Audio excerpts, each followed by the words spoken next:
aquel tiempo, entre los que habían venido a celebrar la fiesta, había algunos griegos. Estos, acercándose a Felipe, el de Betsaida de Galilea, le rogaban: Señor, queremos ver a Jesús. Felipe fue a decírselo a Andrés, y Andrés y Felipe fueron a decírselo a Jesús. Jesús les contestó: ha llegado la hora de que sea glorificado el Hijo del Hombre. En verdad os digo, si el grano de trigo no cae en tierra y muere, queda infecundo, pero si muere da mucho fruto. El que se ama a sí mismo se pierde, y el que se aborrece a sí mismo en este mundo se guardará para la vida eterna. El que quiera servirme, que me siga, y donde esté yo, allí también estará mi servidor. A quien me sirva, el Padre lo amará. Ahora, mi alma está agitada, ¿y qué diré? Padre, líbrame de esta hora. Pero si por esto he venido, para esta hora, Padre, glorifica tu nombre. Entonces vino una voz del cielo: lo he glorificado y volveré a glorificarlo. La gente que estaba allí lo oyó, decía que había sido un trueno, otros decían que había hablado un ángel. Jesús tomó la palabra y dijo: esta voz no ha venido por mí, sino por vosotros. Ahora va a ser juzgado el mundo. Ahora el príncipe de este mundo va a ser echado fuera. Y cuando yo sea elevado sobre la tierra, atraeré a todos hacia mí. Esto lo decía dando a entender la muerte de que iba a morir. Palabra del Señor. Gloria a ti, Señor Jesús. Hace años, muchos años, cuando tenía más tiempo de leer que ahora, leyendo a Léon Bloy, el escritor francés, el autor de La salvación viene de los judíos, leí algo que en un primer momento me pareció ofensivo, y eso que Bloy era un hombre católico, un católico provocador, pero católico convencido, radical, exagerado, pero católico convencido. Y decía: reprocho a la Iglesia que no haya hecho nada por los pobres. Me pareció injusto. La Iglesia siempre ha hecho cosas por los pobres, siempre, siempre, desde sus orígenes, desde la institución de los diáconos. Pero Bloy decía: los ha dejado más pobres de lo que están. ¿Pero por qué dice esto? Este hombre que es católico, que sabe muy bien la gran cantidad de obras de caridad que lleva a cabo la Iglesia. ¿Por qué está diciendo esto? ¿Qué significado tienen sus palabras? No proceden de un enemigo de la Iglesia, al contrario. Entonces, ¿por qué dice esto? Tardé mucho en entender lo que quería decir este escritor francés. ¿Qué estamos haciendo por los pobres? Estamos dándoles de comer, en la medida en que podemos, y cada vez podemos menos, porque cada vez la Iglesia tiene menos recursos. Las parroquias están en muchísimos sitios arruinadas y ya no tienen ni para pagar la luz o la manutención mínima de los sacerdotes. Pero cuando hacemos algo, ¿qué estamos haciendo por los pobres? Una gran red social. Escuelas, muchas escuelas gratuitas, hospicios, hospitales, por supuesto, la acción de Cáritas, que es extraordinaria, de tantas y tantas obras de caridad. Pero solo hacemos eso.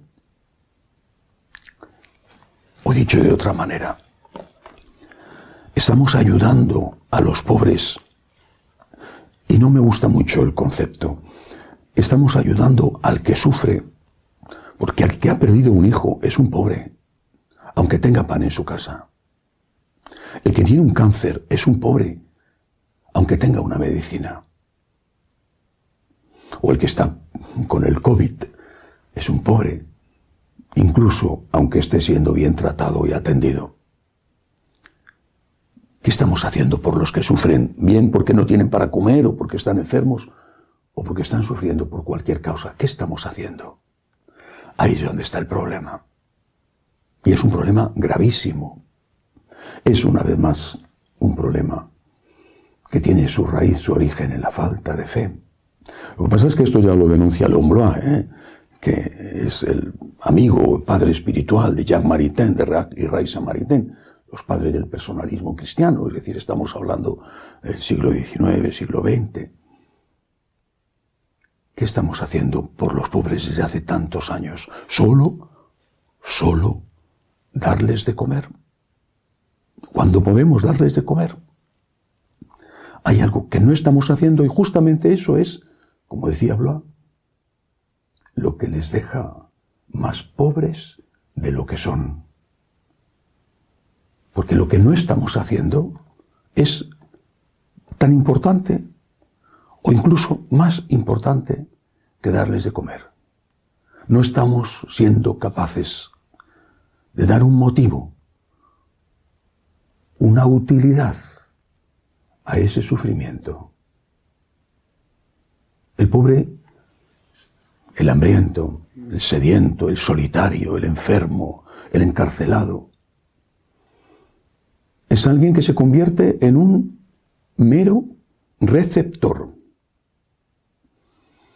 Es alguien que solo puede recibir compañía, comida, medicinas. Y ese es el error. Cuando hacemos eso les dejamos más pobres de lo que son. Son sujeto de beneficencia, en lugar de ser sujeto de algo grande e importante. Hemos olvidado desde hace demasiados años lo que significa la corredención. Los mártires lo tenían claro. San Pablo lo tenía muy claro y lo escribe. Nosotros hemos olvidado el valor del sufrimiento. Lo hemos olvidado porque hemos perdido la fe. La fe católica ya no está en la mayor parte de nosotros. Hemos perdido la fe. Hemos caído en un humanismo solidario, ni siquiera me atrevo a decir caritativo, porque la virtud de la caridad tiene como primer objeto de su actuación o sujeto de su actuación al propio Dios. Hemos caído en un humanitarismo solidario que no nos diferencia mucho en el fondo de otras instituciones, como por ejemplo la masonería, que también hacen obras de solidaridad. Pero aquello que es específicamente nuestro, eso lo hemos olvidado. Jesús nos salva en la cruz. Eso lo hemos olvidado. O lo decimos, pero no lo creemos del todo. Jesús nos salva en la cruz. Y cuando nosotros sufrimos, con culpa o sin culpa, del cuerpo o del espíritu, en la familia, en el trabajo, o simplemente porque de verdad la situación económica está muy mal, cuando nosotros sufrimos, eso tiene un valor. Claro que necesitamos ayuda, una mano amiga, un abrazo, un rato de compañía o un pedazo de pan. Pero también podemos ayudar. Nuestro sufrimiento es útil. Tú eres alguien importante. ¿Es un misterio? Sí. Sí, efectivamente es un misterio. Lo es, no lo niego. Pero es que el principal misterio fue que Cristo nos salvara con su muerte. Podía habernos salvado de cualquier otra manera. Incluso algunos hubieran preferido que no hubiera muerto y que se dedicara, vivo desde entonces, a poner una gigantesca multinacional con sucursales repartidas por doquier, donde se expandieran milagros. Tengo un problema, me duele el estómago, toma, un milagro. No encuentro trabajo, toma, un milagro. Fulanito o menganita no me quieren, toma, un milagro. Este hijo mío está un poco rebelde, toma, un milagro.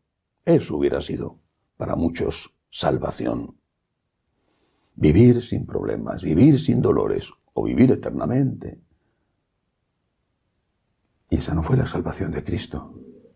Cristo muere en la cruz para perdonar nuestros pecados, para abrirnos las puertas del cielo. Por eso nosotros, cuando tenemos un problema del tipo que sea,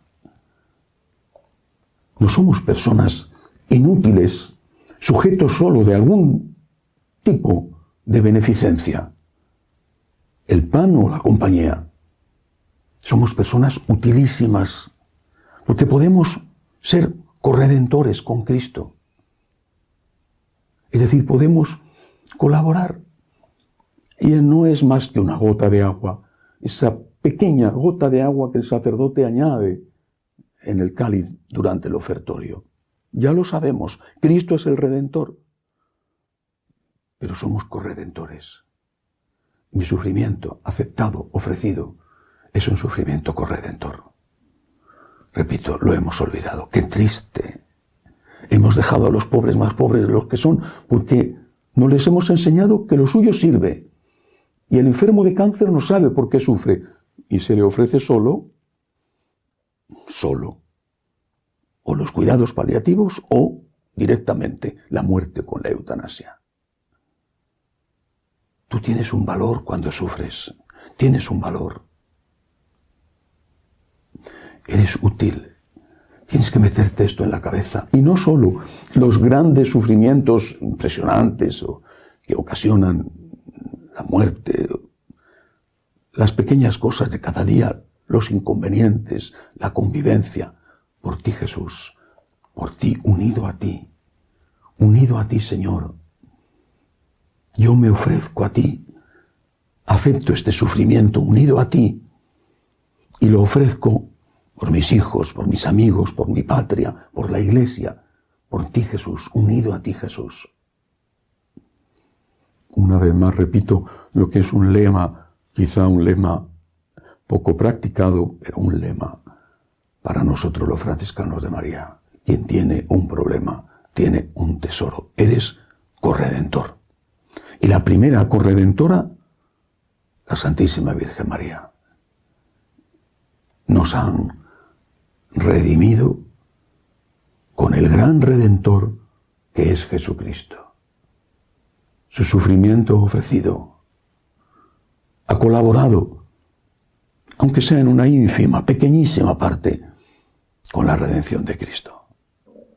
Pero es que además hay otra cosa. Esta es la más importante, ser corredentores. Pero es que además hay otra cosa. Lo dice Jesús en el Evangelio de hoy. Es una frase que no deberíamos olvidar. Cuando yo sea levantado en alto, atraeré a todos hacia mí. Está haciendo alusión a la serpiente de bronce que los israelitas, por orden de Yahvé, construyeron mientras peregrinaban por el Sinaí para defenderse de las picaduras de la serpiente. Vale, es verdad. Pero es verdad también que se refería a él. Cuando yo sea levantado en alto, y dice el evangelista que estaba aludiendo a la muerte en que iba a morir, cuando yo sea crucificado, atraeré a todos hacia mí. Cuando tú sufres, te observan. Quizá te lo dicen, quizá no te lo dicen, pero te observan. ¿Cómo encajas los problemas, los imprevistos? Bueno, hay cosas que pueden ser ligadas al carácter, un pronto, un momento, bien, más o menos difíciles de controlar, pero no son esas las cosas más importantes. Los sufrimientos verdaderos, la angustia, el miedo, la amenaza, el dolor físico, los problemas verdaderos, graves de la vida, te observan. Los tuyos, los que están cerca, te observan. Los que te conocen, aunque no estén cerca, te observan, te están mirando. Dicen, no sé si es una tradición o una verdad histórica, quiero decir, dicen que la madre de San Basilio el Magno, se quedó viuda con varios niños pequeños. Y no era fácil la posición de una mujer viuda en aquella época. San Basilio tenía un tutor pagano que le enseñaba pues, la filosofía, en fin, lo que entonces se aprendía en las escuelas rudimentarias que había.